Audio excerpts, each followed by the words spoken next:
Hey everyone, it's Emmy Hall with Roadshow, and I'm here at the Daytona International Speedway, and check it out, it is the world's first motorsports stadium. That's right, it is all new for 2016, and we're going to be talking to some of the folks that made it happen.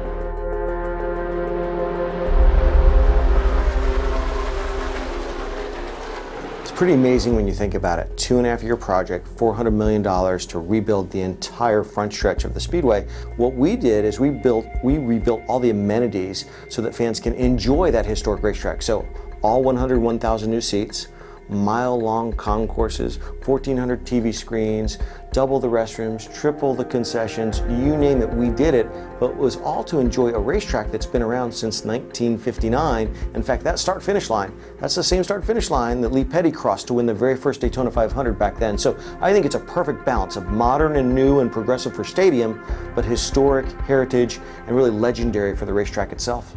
You know, when you think about what was here before and what's traditional around the race circuit, you know, it doesn't quite have the sense of amenities, the sense of arrival, the kind of fan experience that you would expect from a stadium. So, you know, multiple concourses like this, be able to give service to the seating that just never existed before.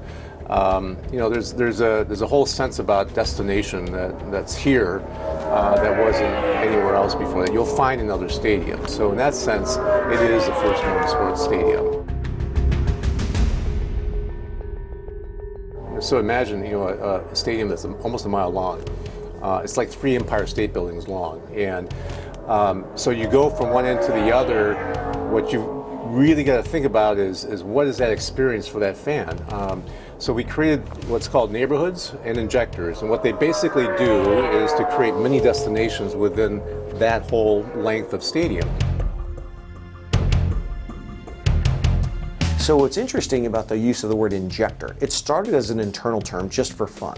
You know, fuel injection, you inject an engine with fuel for it to run, for it to operate. Well, let's inject the stadium with people for it to operate. And so that was really an internal term that we used as a placeholder until we got our partners on board, and we assumed we'd switch to gates or things like that, or main entrances. And our injector partners liked it so much, they wanted to use the word. It's such a fun play in motorsports. So it's the Sunoco injector, it's the Toyota injector. So we had a lot of fun with that, but basically an internal term became a front-facing term. What's different here is that car racing fundamentally it's all about watching the track. So the higher you go, the better the view, the more valuable the seats. So what we find a challenge that's different is that all those amenities you expect normally for, say, NFL, football games is close to the field. All of it has to go up in the air. And that's costly. It's not easy to get services up high. So we found a way to accommodate that. And then ultimately, I think what it does is that it creates then the ability to enjoy the sport in a way that it's never been enjoyed before. So I think for a motorsports stadium and to do something like this, I think this will be a model for other stadiums, I think, around the race circuit.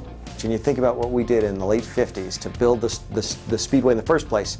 Here we are 50 years later, talk about planting your flag and a plan for the future. I think the team did a great job. Well, there you have it. The stadium is all set to go for this year's running of the Daytona 500. I wish I could stay for the race, but I'm off on another assignment.